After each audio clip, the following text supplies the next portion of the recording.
I mean, what's to stop someone from leaking the whole thing, hypothetically? Their career. If you leak, you're blacklisted from the industry. Your job, your entire career is gone. No one's ever going to hire you again, and you're probably going to get sued too. You signed That's an NDA before Yeah, working. yeah. It's a legal issue. What's stopping them? The law is stopping them.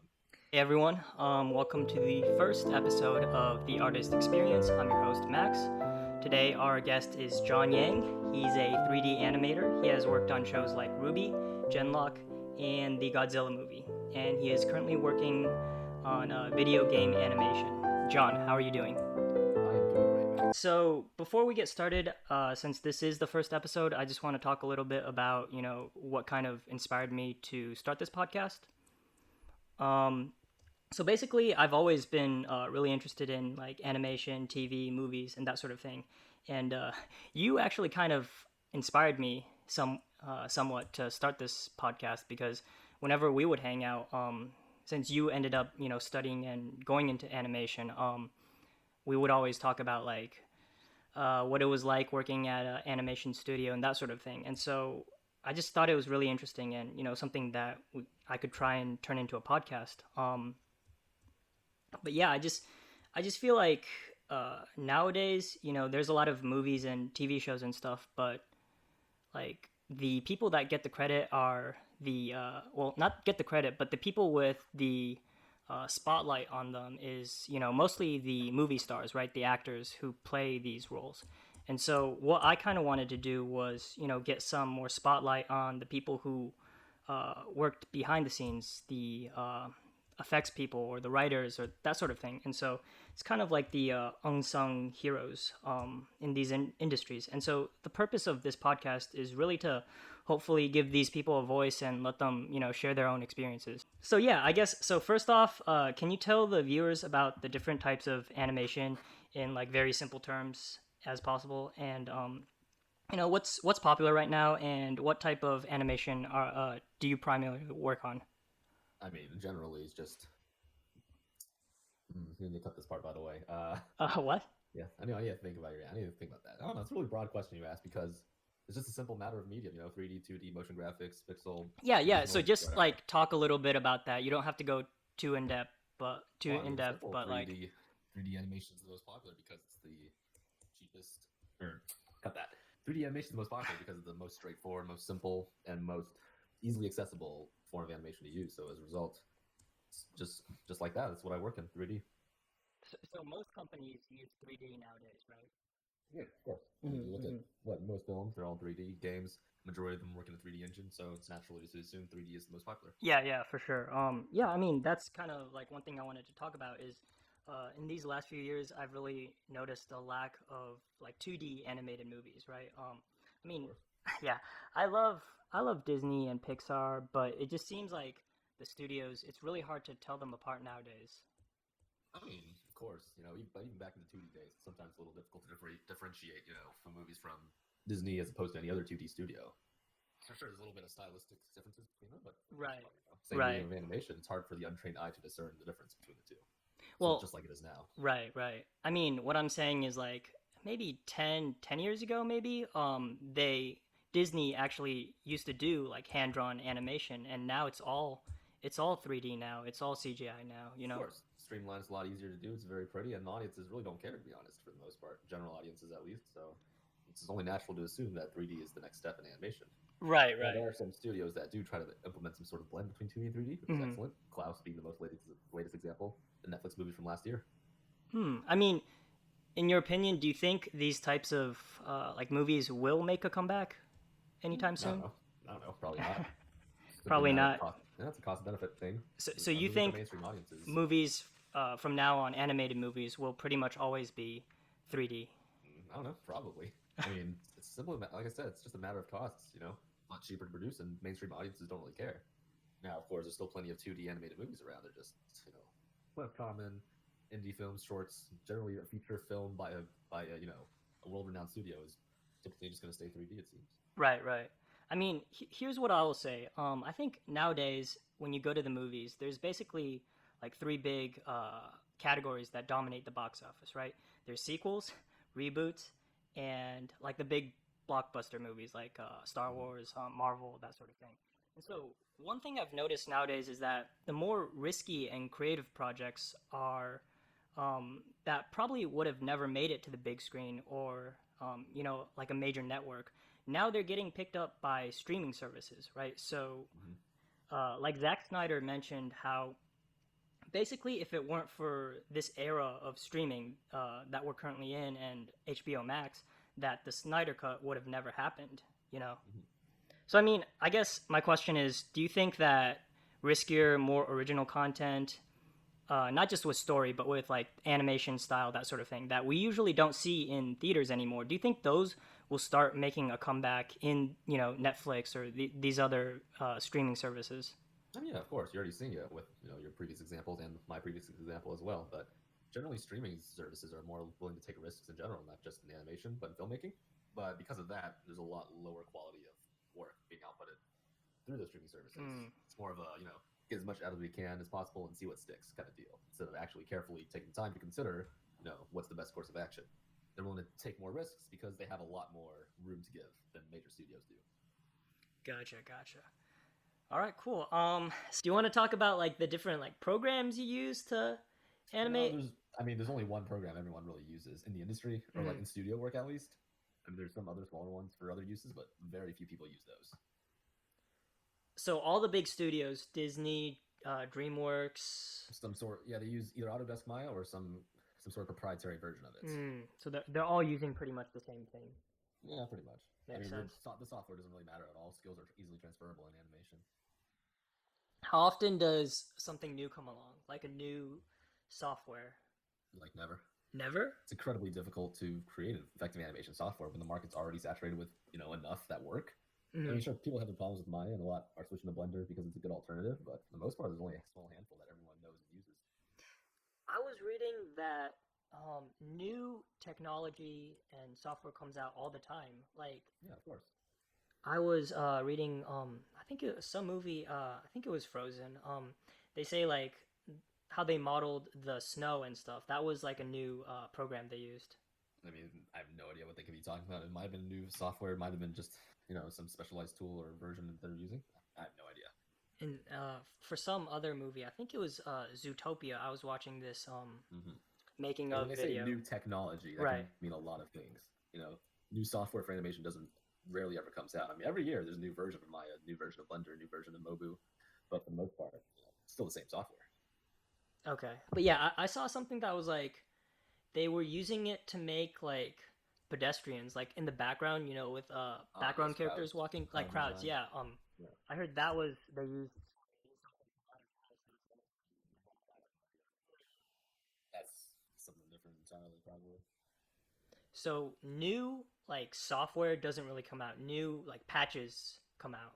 New I mean, yeah, iterations. new Okay. versions, new iterations. I mean, there might be some new tools, new techniques, and sure, there might be new pieces of software, but like the standard overall is pretty much the same. I have no idea overall, really. Hmm. Foreign film animation studios. Would you say like most of these are uh like do they make stuff for like I'm trying to think about how to word this. Do they come out with their own shows or do people in America who make shows hire them to animate the shows? I You mean, know it's what I both. mean? Yeah, it's both. It's both ways. Like, sure, American studios outsource to foreign work, and foreign Mm. work outsourced to American studios. It goes both ways. Of course, everyone makes their own work. Not everyone. I mean, even India. India is known for its outsourcing animation, but even then, they produce a lot of their own work. They outsource a lot of their animation? No, they get outsourced a lot. Oh, okay. Yeah, a lot of studios Really? outsource to India. Yeah, I I mean, heard it labor was to China and India in general, just because labor's yeah, cheap yeah. there. That's what they export. I heard it was mostly Korea that has a lot of animation studios. I mean, Korea does, yeah, mostly for games, because Okay. Korea. Well, actually, you don't know Games. because Korea pumps out a lot of Uh-huh. MMOs. So like it's like one every year, or every 2 years it Mm. seems. They have short lifespans too, so new ones are constantly coming out. But yeah, a lot of studios. There are a lot of game studios. What are a lot of like big production studios and Korea? I have no idea. you don't know? I have no idea. Nah, I don't know at all. Oof. Nope. I don't know much. I just know that they make a lot of games. Next, let's talk about RWBY, which is probably the biggest thing you've worked on, right? Uh, biggest reveal thing, yes. Cool. You know what's actually really interesting is today, July 18th, is actually the anniversary of RWBY. It's 7 years ago. The first episode came out today. Hmm. I was looking that up earlier today. Thought that was pretty interesting. That's cool. So I guess can you talk a little bit about your day-to-day process at Rooster Teeth? I mean, it's about as simple as any other animation job, I suppose. You know, you show up to work, you animate, you have lunch, then you animate more and go home. Sometimes you get reviews, sometimes you hang out with your coworkers, but that's about it. I mean, it was just a simple 2 year long job that I worked on for some time after school. Right, right. I think you mentioned to me before, like, uh, you and your team were pretty close. Like, you guys would hang out after work and stuff, right? Yeah. Is that like typical of a animation studio, I mean, that's or? typical of workplaces in general, I feel, you know? You get a group of like minded individuals working towards a common goal, so naturally, it's natural to assume that, you know, you get along. Of course, there's the age difference that usually we have to take into account. Like at Rooster Teeth, everyone was very young. Most Mm, people were in their early 20s, mid to late 20s. So as a result, we got a lot closer than most of us would. gotcha, gotcha. Cool. And then you mentioned that before you started working there, you hadn't actually watched the show before, right? When you got hired, you actually binged the whole thing. Of course, natural once you're, you know, starting your job experience, that's what you're actually working on. It was like 3 seasons back when you Ish. started, right? Four, five, Four. somewhere around there. Really? Okay. Um, so working at on Ruby and at Rooster Teeth, in general, did you get any chance to have any output, or did you have any input in the Mm. story? Story, of course not. Generally, no. That's the writer's and director's job. My job is to bring their vision to life, as any artist's is. Right, right. So they never like ask you like, hey, what do you think of this or Unless it's anything? animation related, no. Like, Okay, you know, how a character would act in a scene, what gotcha, kind of actions gotcha. they would take. That's about it, really, for any person of my position. So Actual story elements is always left to, you know, whoever's actually in charge of the story. That's their job. I'm not gonna, you know, tell them how to do their job. They wouldn't tell me how to do mine usually. right, that makes sense. So it's kind of like you talk about like how this character would move or whatever, right? Of course. Cool. So explain to the audience, I guess, because for the people who aren't too familiar with this Mm-hmm. world, are there like different roles in producing a show like this? I'm assuming someone does like the character models and then someone else creates the Oh yeah, background, or is of it course. like okay? Just like any other show, or really literally anything you make, there's different people who have different jobs to do different things.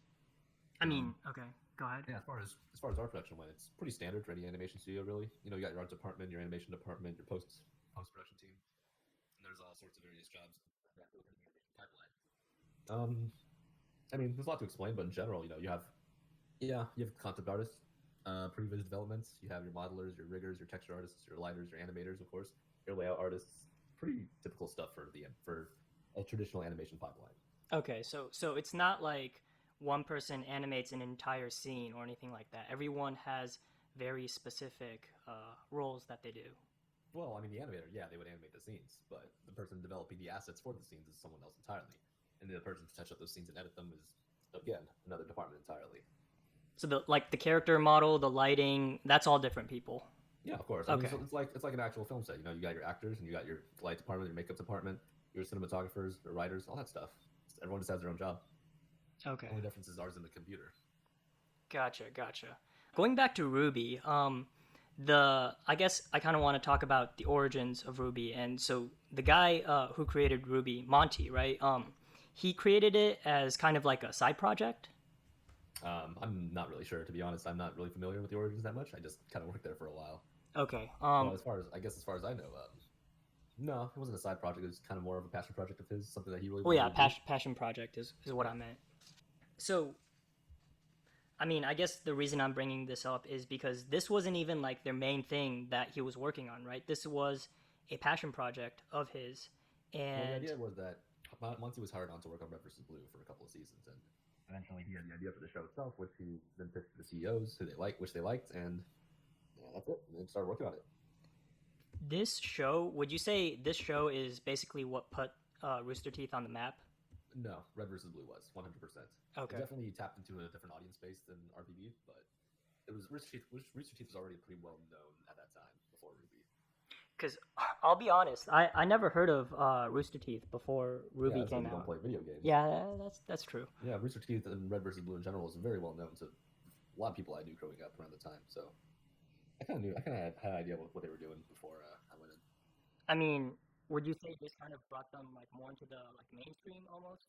No. No, No. it's Okay. definitely tapping into the anime audience, but not the mainstream. That was kind of already done. Okay. Okay. Most people I know who don't even play video games are already familiar with Rooster Teeth just from Red versus Blue. Mm, that's interesting. Yeah, I always assumed like this was the project that put them on the map. They were saying like this was the show that they started like selling DVDs at Walmart and stuff.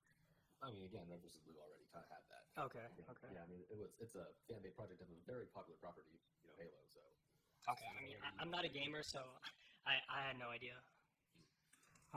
Cool. I mean, yeah, I think it's really cool when these like indie projects take off. You know, like small companies like these.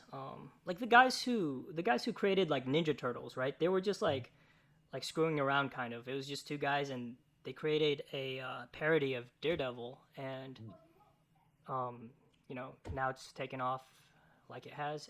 So now that Rooster Teeth has become much bigger, and Genlock was also another show that you worked on, correct? mm-hmm. Okay, I'll admit I haven't watched it yet, but it did have some. Surprise.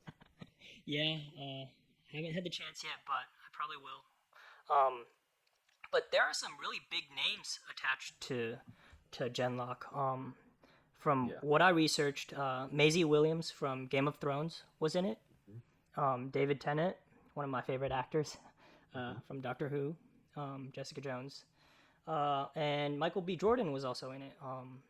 Chronicle, Creed, Killmonger, one of my favorite actors as well. So a lot of star power. I mean, when Genlock was coming out, was the like were there higher expectations or? Oh, naturally, of course. You get that many big names in a big budget show, so it's natural to assume that more people or higher profit margins were expected. For you specifically, or your animation team specifically, did they say like, I mean, was it any different from working on RWBY? Did they say like we got to raise? Okay. No, they didn't say anything specific like work harder, but it was just kind of natural. New show, big name artists, so everyone kind of felt the urge to work a little harder than usual. Gotcha. Yeah, that makes sense. I think you mentioned to me that before it came out, they would test like actors. They would take their voices and test like footage with them and stuff, and to see if they would be a good fit for a character. A lot of actors were considered for the role, but how many are you allowed to say like how many actors they did test? Okay, you don't know. No idea. I wasn't part of the testing process. I was working on other stuff at the time, so yeah. Cool. Let's go back to RWBY a bit. So with RWBY, you don't have any input at all into the story or anything. No, why would I? I'm not a writer. How far ahead do you know? Like, they just tell you like episode by episode. No, they just give it. I mean, there's a full script out before the season starts, or that gets pumped out periodically throughout the season. So that's about it. So before the season comes out, you already know what happens the whole season. That kind of reflects on the performance of the characters and like what happens. So like, yeah, you should know what happens throughout the season. The whole season. I mean, yeah, there's a script. Okay, that's interesting because, I mean, what's to stop someone from leaking the whole thing hypothetically? Their career. If you leak, you're blacklisted from the industry. Your job and your entire career is gone. No one's ever going to hire you again, and you're probably going to get sued too. You signed an NDA before work. Yeah. It's a legal issue. What's stopping them? The law is stopping them. Let's talk about this then. You work in video games right now. Mm-hmm. I mean, how much of the story do you know then? Do you know the whole story of the game? Yeah, I know the whole story. Oh, you know the whole story? Of course. Damn. Again, what's stopping me from leaking it? I mean, okay, there was another game recently that got leaked before it came out, right? Mm-hmm. So, I mean, it did happen. Yeah. Right? So that person gets fired and blacklisted. Simple. Leaks happen all the time. Did they find out who it was? Yeah. Oh, they found out? Sometimes they do, sometimes they don't. I know Overwatch 2 was leaked at Blizzard. Oh, really? Janitorial guy. Yeah, he was cleaning and found some poster, and then he leaked that. Mm-hmm. Yeah, I think he got sued. I don't know.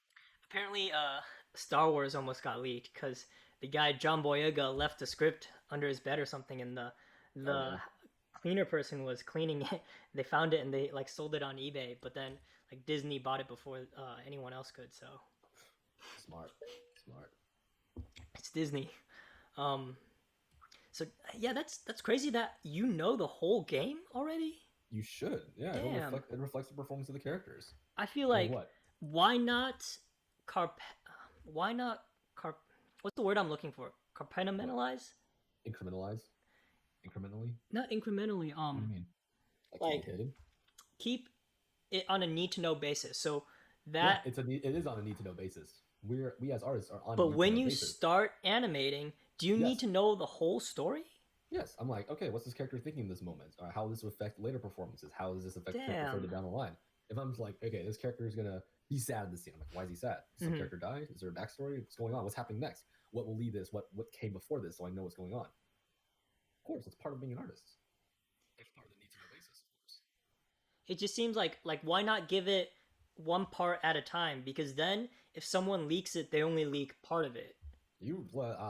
This is That's very what I'm reflective on your asking. person. That's This what is I'm very asking. reflective on your personality. You're a very defensive guy and paranoid too. So it makes sense to think this way.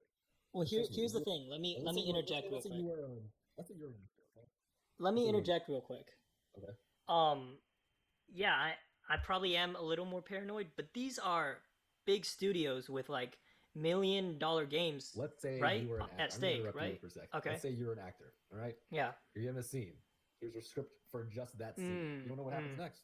You don't know what happens before. You're like, okay, what am I doing in the scene? That Where does am I? that does make What's sense. going on? Yeah. How do I act? Like, how do I know what to feel? How do I know what this character is feeling? Mm-hmm. How do I know what this character has been through? And how do I put that into my performance? I can't. I don't know Right, what's right, happening. right. Okay. Right?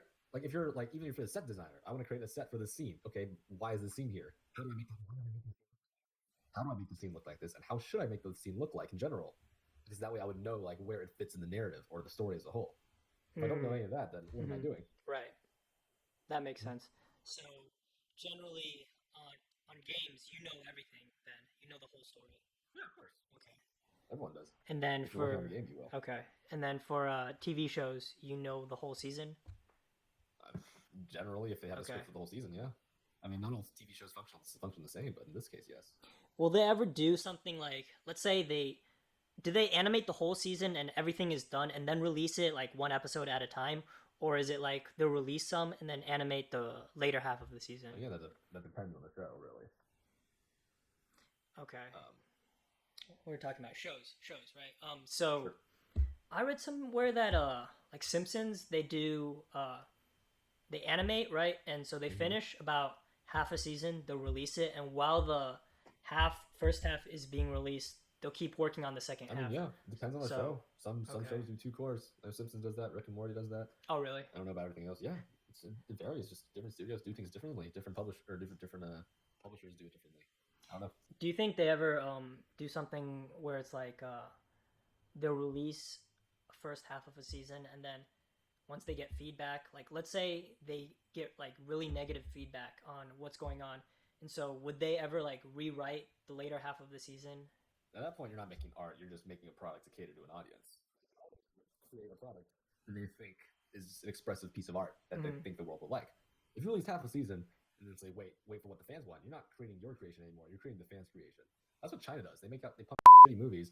People don't like them. They pull the movie out of theaters, edit it, and then put Really? it back in. They do that? Yeah, that's not art. That's just pumping out garbage products for a wide audience. Like again, at that point, you're not creating your own work. You're creating the audience's work. Sure, feedback is good and important, but if you decide to change your entire story fundamentally and like wait for feedback before finishing it, then yeah, your audience is writing your story for you at that point. You're not creating it. Well, I'm not saying like they're necessarily stopping and waiting for feedback. What I'm saying is like, would they take feedback into account? Let's say they had something planned. I mean, of course they take feedback into account. Yeah. Yeah, but they're not just going to wait for feedback first. Because right. Again, that's letting the audience write it for you. So I'm saying like hypothetically, let's say they have like a whole season planned, right? They release half of it. People, the fans don't like the direction it's going. Would they hypothetically just say like, let's scrap everything, listen to what they say, rewrite it, and then okay, you guys start animating this new version now? I mean, it might. Who knows? Different studios, different ideas. I mean, I personally wouldn't do that. That's kind of silly, but sure, if someone wants to, then yeah, then go ahead. Yeah, I mean, if you can, talk a little bit more about your day to day at Rooster Teeth. To be Well, I honest, mean, there's really not much to talk about. You know, it's just go to work, animate, sit in a review, and then you're done. do you I mean, it's pretty straightforward. you meet like the writers or the voice actors or and No, stuff or no? no. Okay, Our meeting usually just has pretty the boring. director and our leads, and it's pretty straightforward. You just they tell you what they want, they'll show you what they have, and what to expect. Here's how about this? Walk me through like a whole episode. Let's say. I mean, yeah. So like I mean, they're coming out with a new episode. What is the step by step process I mean, you from gotta understand the start to animator's not beginning? involved. You gotta understand the animator's not involved with the whole episode. We're only involved with our part of the episode before it passes to the next person in the pipeline. That's why it's called a pipeline. You know, it's like feeding something through a pipe. You do your job, you get something from the previous part, do your part, pass to the next. Yeah, you gotta understand. I'm not involved with it, and I'm not very well informed. So you don't know too much then about the whole. Okay. Like the most part I'm involved with are my part in the parts directly before and after. That's what I'm most familiar with because that's what I do for a living. The rest of the part, I mean, I have a vague understanding of, like most people. I think you mentioned you like downloaded a character model of like Elsa or something, right? Yes, I did. So, like, how does that work exactly? Like, someone created a 3D model online, and Yep. if you have the program, you can download it and I guess make her do stuff, or how does that work? Huh. So if it's not, then I can't because I don't know how to rec character models. It's entirely different skill set. I mean, there's plenty of animators who can, but I'm not one of them. I just want to show you the Elsa thing I was telling you about. Okay, go ahead. Because you sound interested in that, right? Where is it? Oh, here it is, right here. Full screen metric pixels. Shit, so let me zoom in with Google Chrome. You didn't create this. You didn't create this, or you created this? I did. I made this. This is what I was talking about. The model someone else made, but you're like making her do stuff. Yeah, exactly. Cool. So you could animate like your own Frozen scene or something. Probably. Just the characters. Like, there's if you want some good lighting involved, then probably not. So just the characters, you can't. Yeah, I'm gonna show you some. Hold on. Yeah, if you want to show me some stuff you worked on. No, this isn't something I'm working on. This is an example of what I'm talking about. So like, I mean, you've probably seen this because you like Frozen stuff. This is a. Here, let me watch. I haven't seen this, but watch probably. stream. Yeah, I mean, look. Look at this stuff. You see this? So someone working at Disney made this. This is a rough. This is from the movie. Like here's a progression, right? I'm trying to start. Right. This is like the level without the blue. Oh, a simple background, no lighting. It looks really basic. No clothing simulation. Look at all the ice stuff. Okay, here's the thing, John. Yeah. I don't know if they're gonna let us show this or not. Who cares? Show it. I'm sure whatever. So that is something someone at Disney worked on, and someone else went in and added more details, right?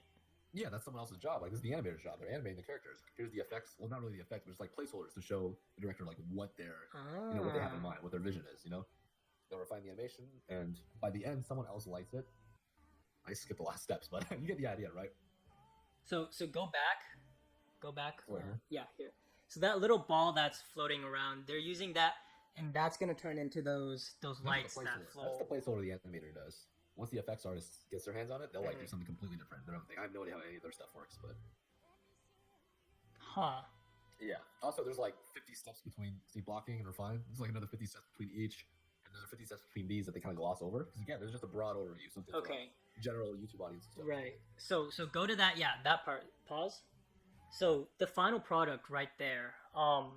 Yeah. I mean, how many people would you say probably worked on that then? Well, this whole shot. Yeah, this. Oh, I mean, the whole scene. Dozens, lots of people. Dozens. Yeah. I heard. Okay, hold on. Let me find out. There's a really good one I saw in school. So Ice Age. No, this is just animation. Is this a good one? This is a pretty good one, actually, but there's still a lot of steps in between. Like, this is just for the animator's job. Just the animator. I mean, yeah, 4 stages for general animation. But question. Okay, hang on. Yeah. Question. Yeah. Is there always a guy that's like doing the movements, or they use like a toy or something to like? Well, that's just for filming reference. I mean, whenever you do art, you need reference, Right. So reference. Do people always use like an actual human as a reference, or? Yeah, that's the best way to get the most natural acting. Because that's what animators do. They imitate life. So if you want to get reference, you get it from real life. So that doesn't necessarily have to be you. In this case, it is, because like this is a very specific scene you need to act out. Right. But if it's like a more generic motion, like you want to see some guy do some parkour, then you just look up parkour videos and use that as a reference. I know some movies like Rango, for instance, they actually did film all the actors beforehand. Oh wow. Acting out the scenes in real life. Yeah, let me find that actually. So Johnny Depp actually did like all the facial movements and stuff. Yeah, let's see a reference. Oh, here it is. No, this is good actually. Let's see. Oh, here it is. I think this is it. Yeah, see, like beforehand, they acted out the scenes of the movie in real life, and they used that and the animators used that to help the reference. So that's actually Johnny Depp. I'm surprised. I'm surprised he's doing that, to be honest. Well, no, I mean, yeah, that's what the director wanted, so they're gonna do what the director says. But of course, yeah. The idea is to help the animators get a better idea of to get some perfectly good reference from like an actual actor. And two, it helps the actor like perform a more natural performance as opposed to just sitting in the sound booth and just voicing it out. Of course, I'm pretty sure later they had to do that anyways, just to refine some rough bits. Right. But like overall, this is a really good way to bring out more character, just acting it out naturally. I mean, look at that. Yeah, for sure. That is interesting because a lot of people probably would have thought, you just go into a booth, record the lines. This is a special case, I feel. For the most part, that's usually how it goes. Yeah, it's usually just go in a booth, record a line, you're done. I think it's a little more complicated than that. When it comes to animated, most actors don't really care. It's just like 40 minutes out of their day, and they get a fat paycheck, and they're done with the movie forever. You really think that's how it works? That's how it goes. Then afterwards, and behind the scenes, like, yeah, it was really cool to work with so and so. They were there for like a day or two. They don't really care. It's for the paycheck. It's part of the illusion, Wow. Yeah, but stuff like this is really rare when they actually help out with the previs, and it's really great for the animators to work with. So usually, would you say, is it usually like the animator that's animating the scene? They'll record themselves doing it and then use themselves as reference. They'll do themselves. They'll find some friends who can probably act it out better, maybe. Really, just whatever it is to one, help visualize the scene in their head, and two, sometimes just show it to the director and be like, hey, this is what I had in mind. Or like, what do you think of this acting beat? What do you think of this? Like, yeah, you can do this or change that, whatever. I'm trying to find. There's a good one. Process. There's a really good one somewhere. Was this one? I think it was this one. Yes, this one. So this guy, my teacher showed this in school, but like before the scene, he drew his own 2D animatic all by himself. He didn't have to. The animator did. Yeah, the animator did. Okay. He did it for the director to show like, hey, this is what I'm thinking. These are the acting beats I want. These are the poses I want. This is what I had in mind. Of course, this normally, and then he acted it out himself. That's, I guess help himself. There's a lot of emojis, but. I mean, I'm assuming this guy's like one of the head animators or something. No, I think this is just some guy. It doesn't say. I have no idea who he is, but yeah, he's probably just some guy. Just normal animator.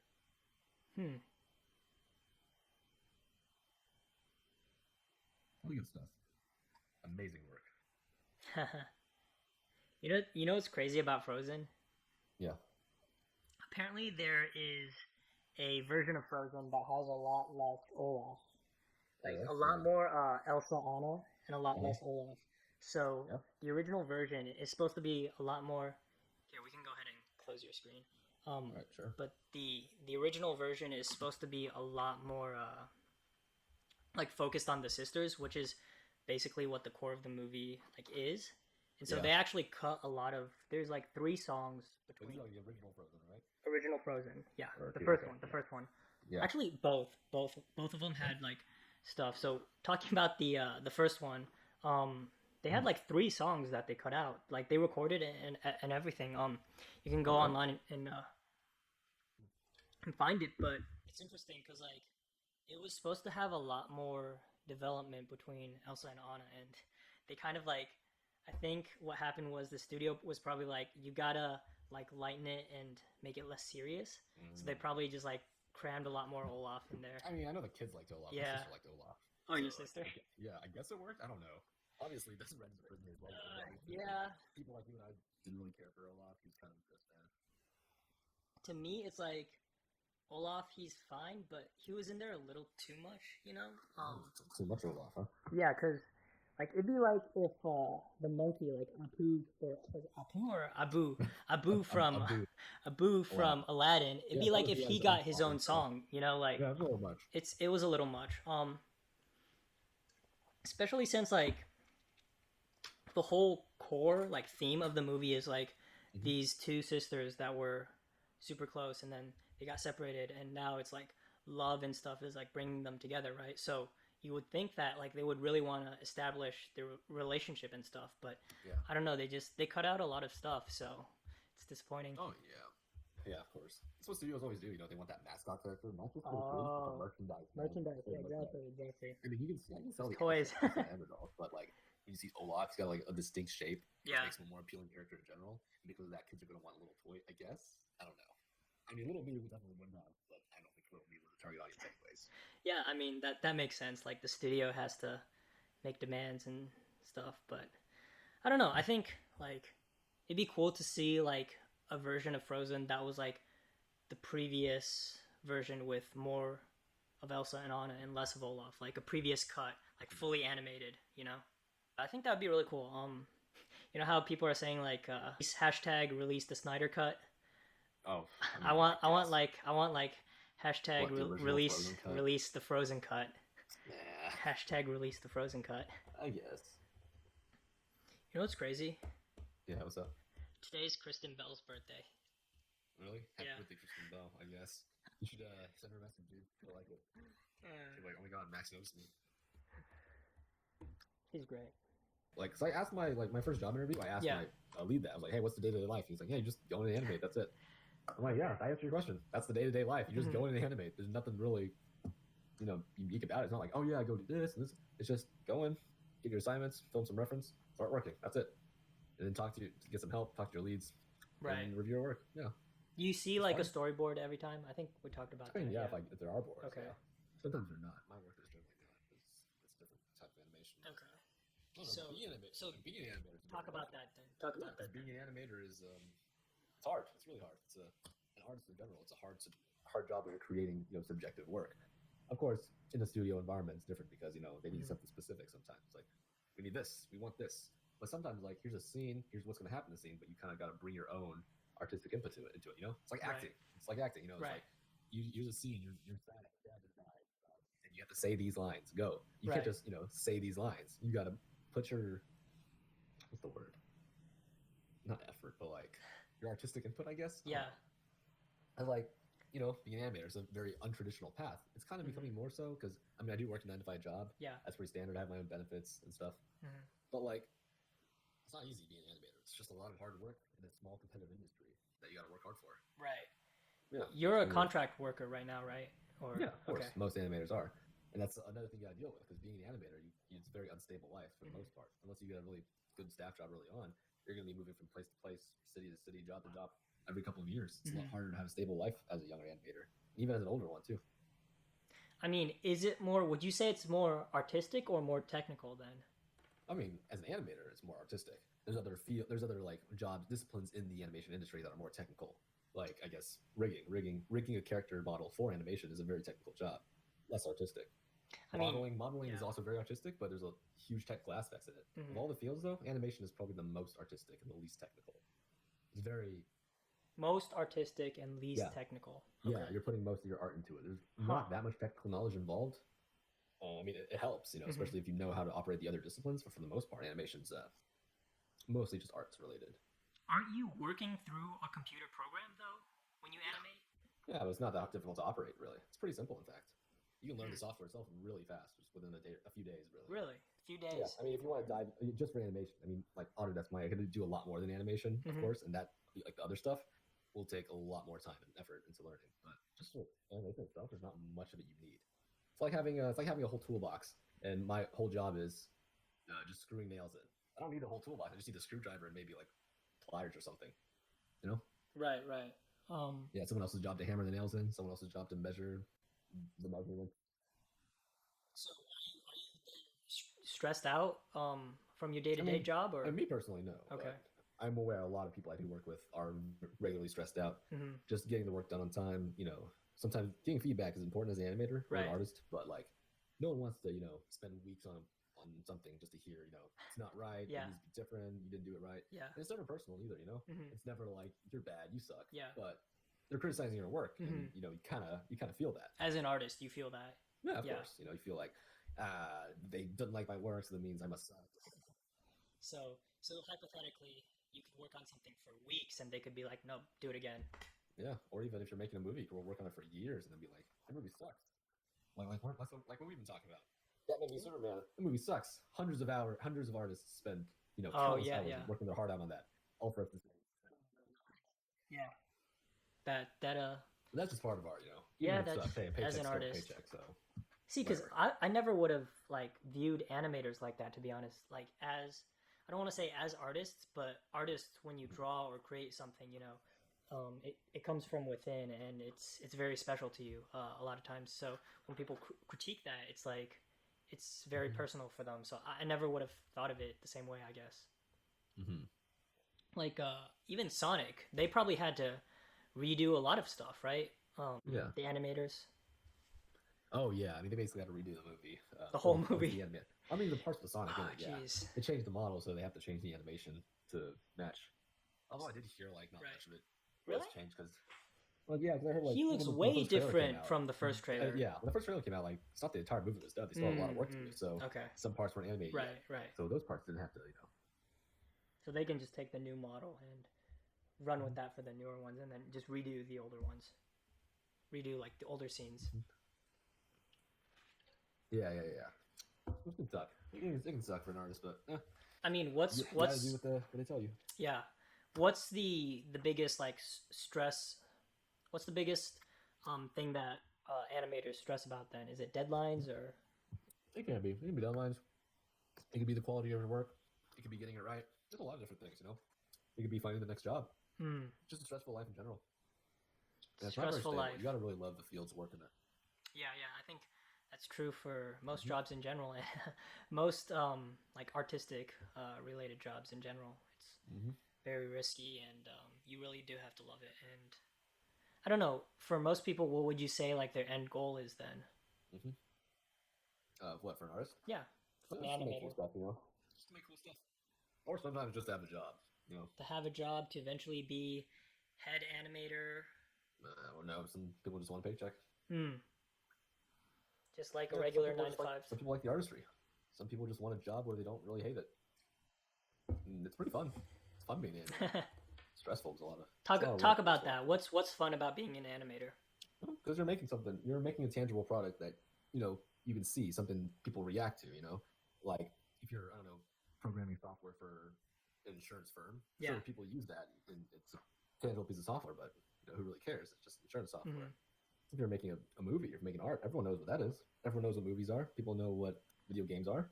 So when you pump it out, something that you can enjoy. You're making a product that's almost for yourself. Mm-hmm. Yeah. Not only that, you're working with a lot of like-minded individuals who feel the same. Everyone I work with, they play video games, they watch anime, they like movies, they like animation. So when you all get together and kind of work together to create one of those products, it's pretty cool. But you don't even watch the movies that you work on. I mean, if I cared about them, I would. I honestly wouldn't. Like I said, I don't consider me working on those movies. 2 weeks of previews really isn't Okay. working on a movie. So you play all the games you work on. I mean, the one game I work on, I will play it. Let me ask you this then: like, say you work on a game, right? You're working on a game. Are you able to then like kind of do a test demo of the game while you're working on it, just to make sure, I mean, yeah. sure everything's we running? do internal play tests sometimes. Okay. That's for QA. They just get whoever they can in the studio. So you have to little small stuff like that. So the game studio will ask people like, hey, come try out this test demo of this game. Yeah, external play tests. Yeah, that's QA's job though, so I don't really know what goes on in there.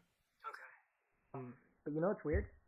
Is when I watch a lot of movies, like any movies really, and I look at the special effects or the animators, there's a lot of Asians who do animation. Oh yeah, I mean, I don't want to stereotype, but there's a lot of Asian artists, unsurprisingly. I mean, I would at least more than half the animators are Asian. I mean, why do you say unsurprisingly though? Because I feel like I don't know about you because stereotype. The Asian stereotype. It is a stereotype.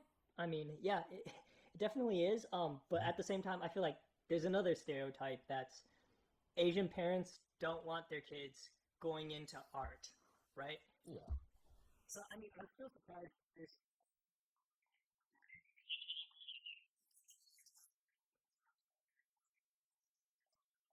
What their parents think and just want to do their own thing. How And many? not only that, yeah, there's kind of a thing with Asian families I noticed that like the first child, yeah, the parents always expect to do something, but like kind of after that they stop caring. It was like, yeah, whatever, do whatever you want, man. I mean, you're the first child. Yeah, but my parents don't care. Okay. What were we talking about? I mean, would you say like in this industry, like special effects, animation, Mm-hmm. a lot of Asians, 50% maybe? Nah, not No. 50%. I mean, not in America. I mean, it's predominantly white because America's predominantly white. Yeah, yeah. Um, if you could give a percentage, what do you think it would be? I don't know. I don't know what percentage is. I mean, I'm pretty young in the industry, so it's hard to say. Mm, gotcha. Okay, so real quick, I do want to bring up Godzilla. You worked on the second Godzilla movie, right? King of Monsters. I mean, Yes. that was just previous work for a couple of weeks at Mm. Common Previous Studio, so it's really hard to say I really contributed much at all.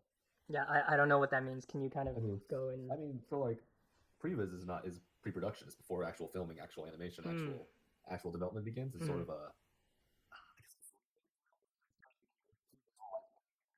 the actors, the director, the FX artists kind of all do their jobs. Hmm. Basically, creating a mock-up of the movie, a low budget version to be exact. A low budget animation or Yeah, basically an animatic. You're creating an animatic with CG assets. I mean, you can just Google like Avengers Infinity War previs, and you'll find some great footage of what they did. hmm.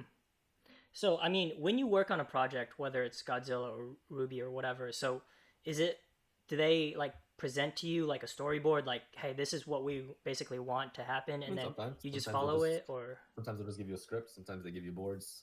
I mean, it varies really depending on what they have. But for animation, at least, like the actual animation part, of course, they're going to give you like they'll provide you the assets. They'll have a scene already laid out for you, camera done, and several meetings with the leads and directors telling you exactly what they need.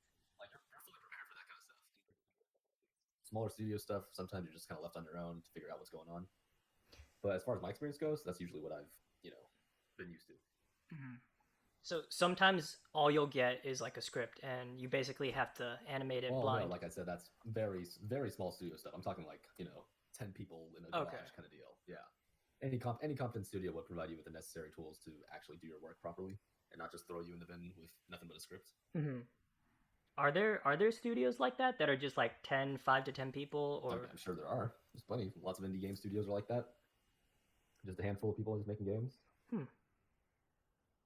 making games like I guess these people can afford to be riskier because they don't have a lot to lose and they have everything to gain, right? Well, I mean, it's hard. I mean, I can't really speak for them. It's a very broad subject to answer. I mean, I remember reading like the guy who created the FNAF games, Five Nights at Yes. Freddy, I think it's Yeah, called. well, He was like a very small indie developer, I think, and I mean, yeah, there's plenty of small indie developers. Like, there's plenty of very popular indie games that are developed entirely by one person who does literally everything. I'm not saying that's common, but right, it right. still happens. And sometimes they could become the next FNAF. I guess, yeah. It's a broad industry. There's a lot of factors, a lot of variables involved. So you Okay. get a lot of different things. Forgot to mention it earlier. Going back to Godzilla. Right. So apparently that movie takes place in the same universe as King Kong, Uh-huh. right? Yeah. So they're trying to build their own cinematic universe. So it seems like like a lot. I mean, what is your opinion on so many of these studios trying to create their own shared universe and basically trying to be the next MCU?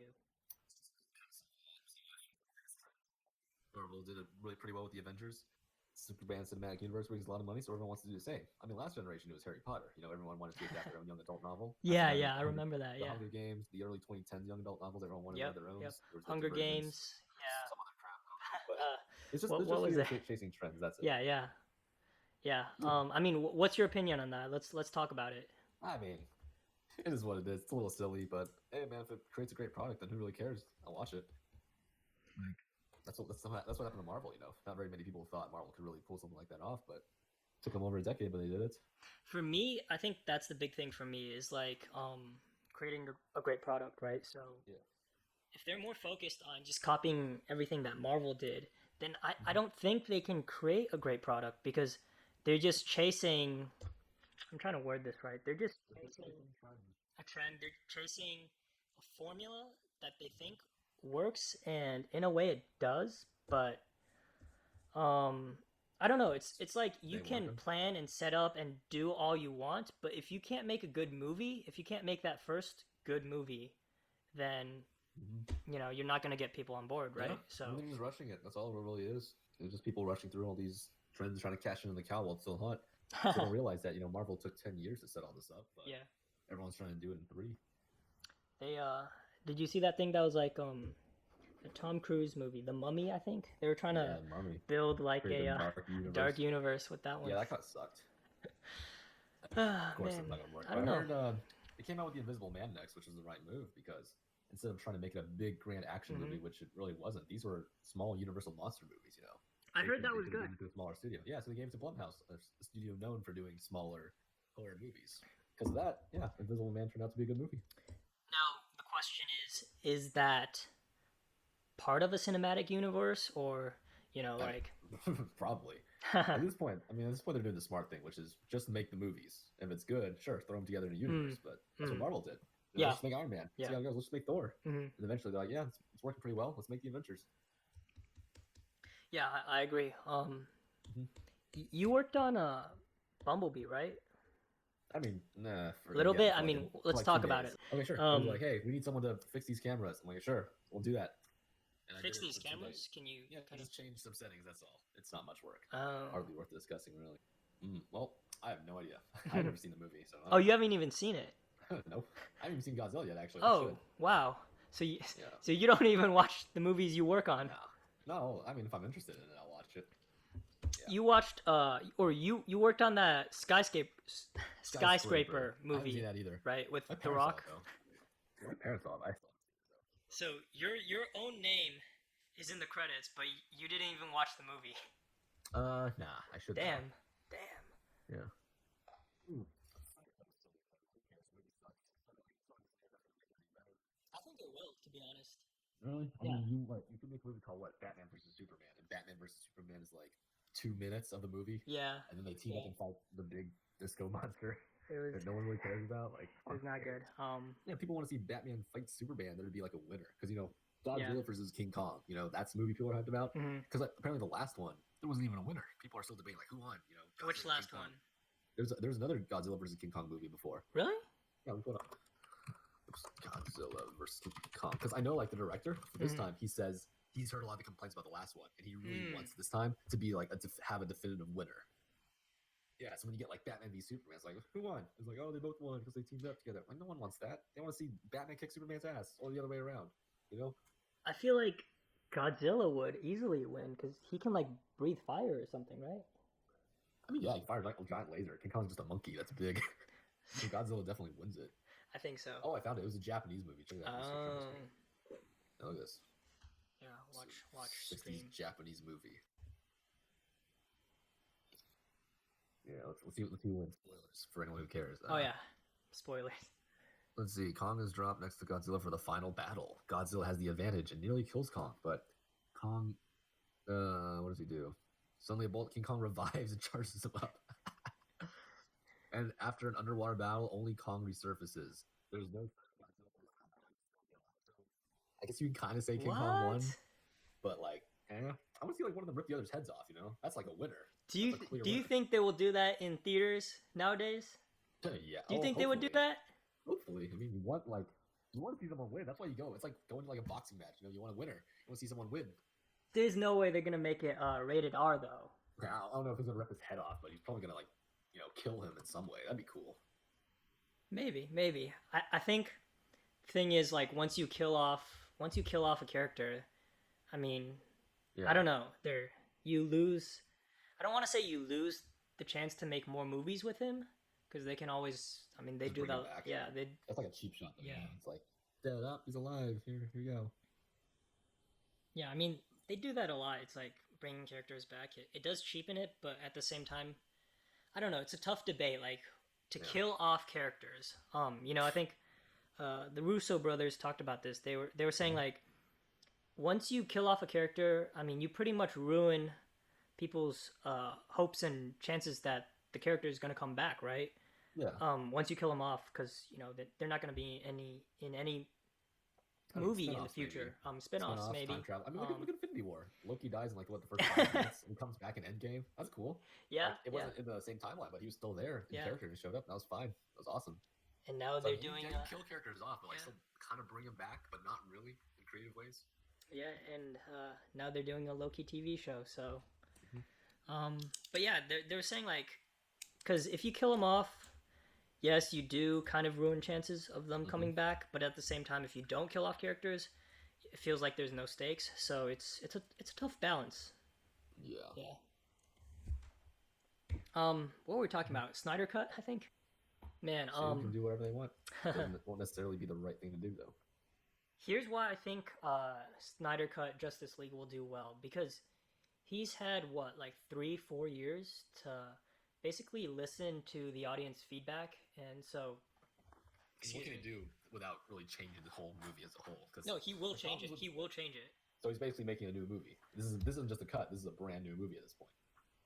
It's hard to explain because they're saying it's his original vision, so.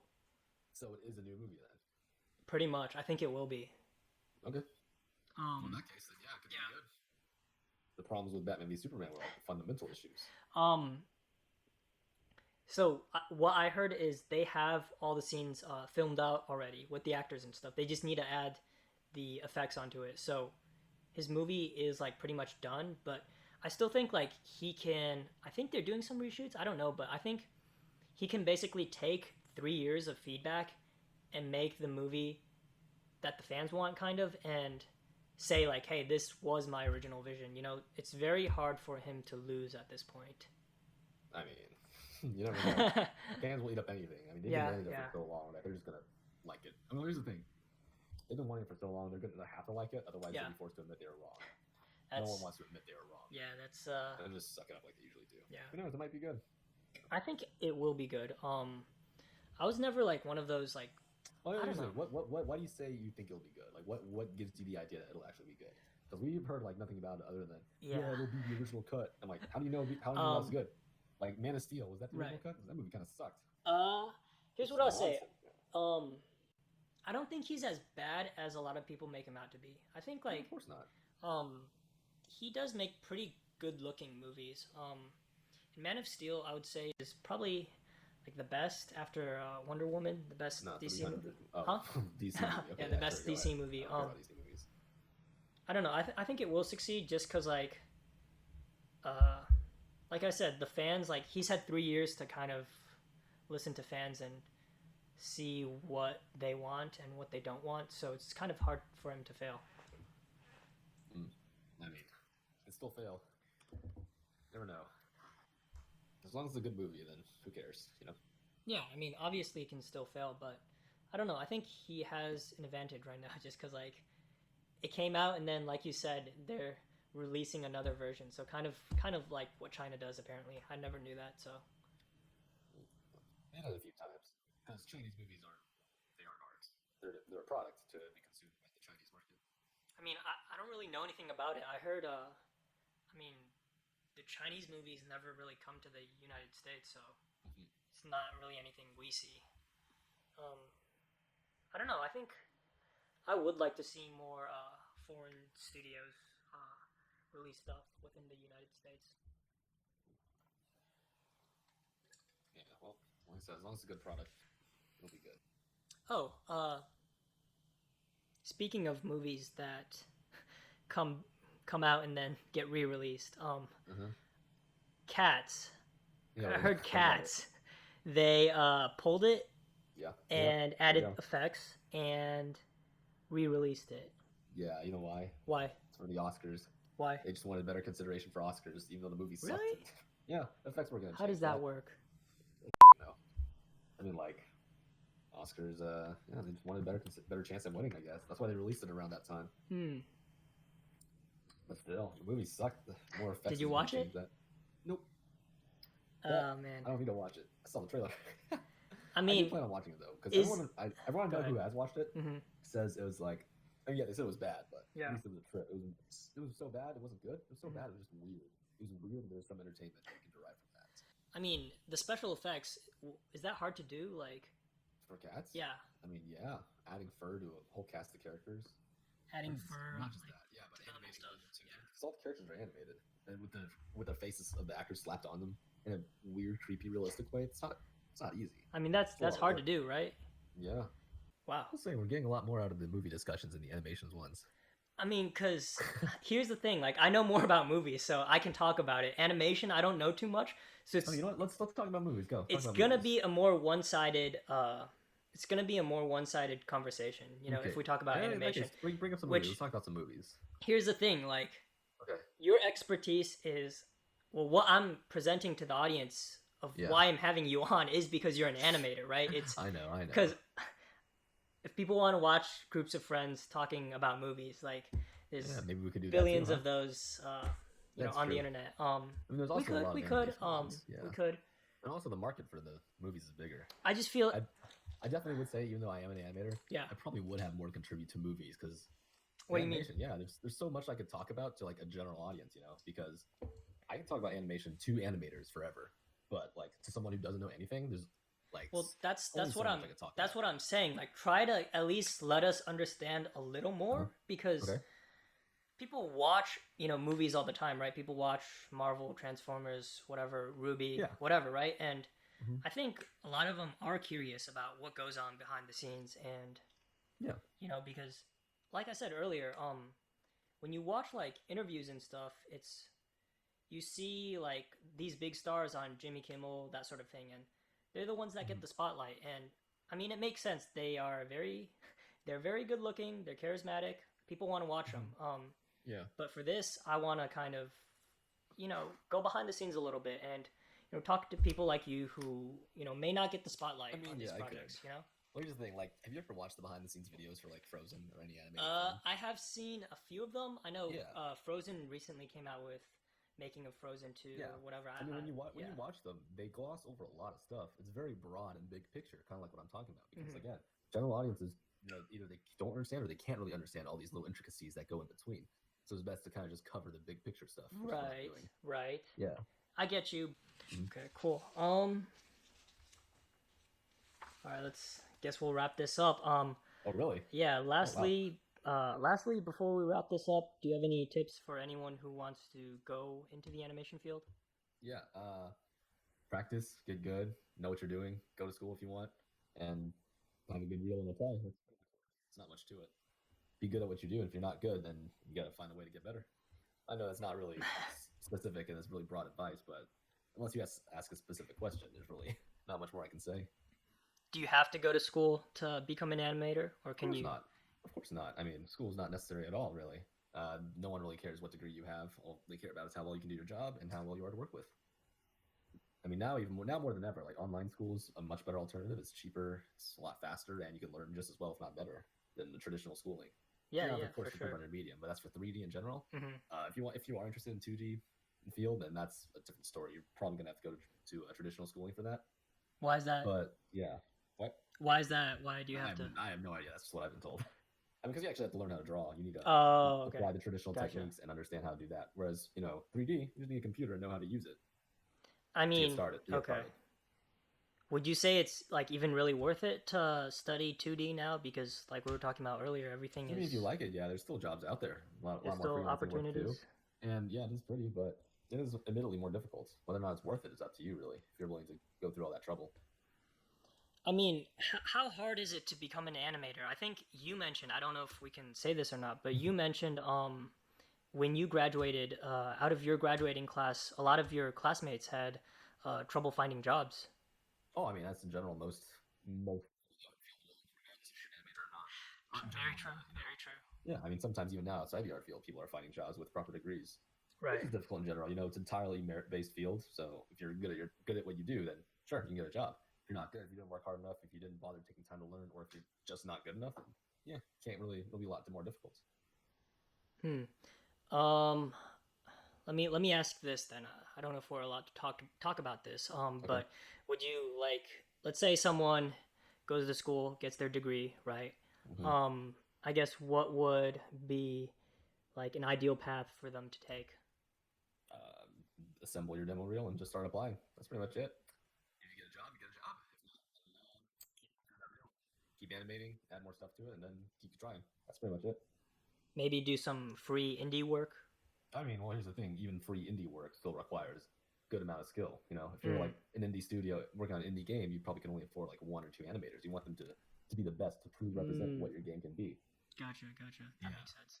So really, all you can do is just practice. Okay. All you can do is just be the best out of the applicants pool, because you got to realize you're not just applying against other recent graduates. You're also applying against everyone who wants to apply for that job, including industry veterans. You know, they're not just going to consider you more just because, you know, you're a student and you want some experience. They're going to want to consider who's best to work on their product, who's going to make their product look the best. Right. That makes sense.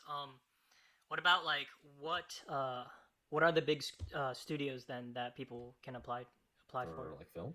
Well, for anything. You know, if someone graduates with an animation degree, what are the big companies that they can apply for that, you know, would be the, you know, the far-reaching ones, and then, you know, I don't know if we're allowed to say this, but that's hard to say because art is, again, subjective. Like, right. Sure, you might think, yeah, let's go to Disney, let's go to Pixar, but you might be more interested in like a smaller indie game studio, and that's what you think is best. You know, you like that art style, you like that the way they operate, so you might prefer that over, you know, a big name studio. But in general, there's like not really much of a definitive place to be, I suppose. I mean, Pixar, everyone says Pixar because, you know, make a lot of money, famous movies, but then Pixar doesn't really take that many people straight out of school. They'll hire some people out of their internship program, but even that is like what, a handful of people out of the entire nation or the entire world. Wow. A day in a life of an animator. Would you say that most people go from studio to studio just working on projects, or are they more likely to stick with one studio for like a bunch of years? Studio for sure. I mean, most animation work is contract work anyways. You know, you get hired on for the project, finish the project, and you're done. You're out. Oh, wow. Yeah, staff studio jobs are a lot more difficult, especially at big name studios. Generally at smaller places, then, you know, that's a different story. Smaller studios will hire more full-time and really keep them on for longer, but larger name studios have more expensive projects, and thus they can't really afford to, you know, keep employees during the off season. Gotcha.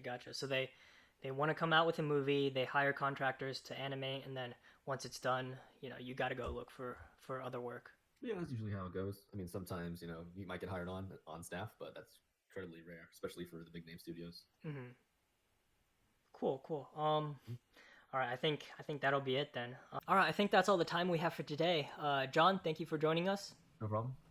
Is there anything you want to plug? Anything you're working on right now you want people to check out? I'm working on, but you can follow me on Twitter at YoungRagu. That's YUNGRAGUU. 2 U's at the end. Cool.